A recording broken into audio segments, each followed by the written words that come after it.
One of the most volatile relationships that you can ever be in is an anxious avoidant relationship. You take a hopeless romantic who struggles with insecurity and codependence, and you pair this individual with someone who struggles with things like intimacy, conflict resolution, and commitment. This relationship can get frustrating very quickly, and it rarely ever works without professional intervention. So what causes this relationship dynamic to inevitably fail, and how do we prevent that from happening?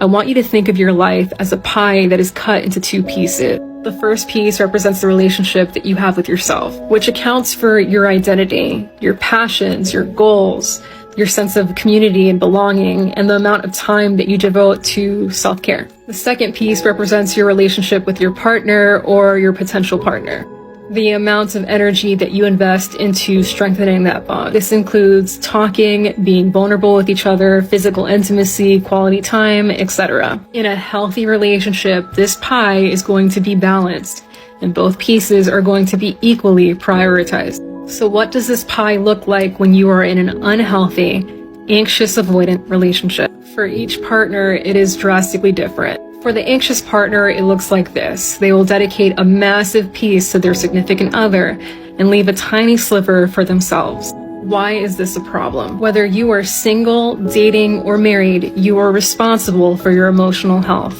When you neglect this responsibility, you end up handing it over to your partner. Think of it this way.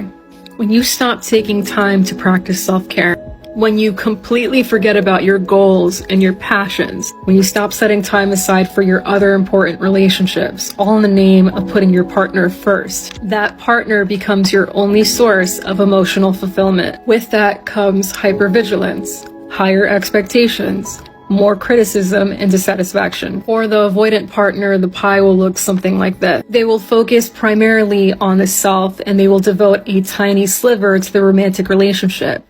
And the reason why they create this imbalance is to preserve their sense of independence and identity. Why is this a problem? It's because we are feeding into this unhealthy belief that a relationship is something that takes away from our life, when in reality, it is something that enriches our life. In a healthy dynamic, we know how to be a star, but we also know how to be part of a team. And when you devote such little energy to your relationship, you are not only failing your partner, you are failing yourself. If this is something that you and your partner struggle with, I am a huge advocate for therapy.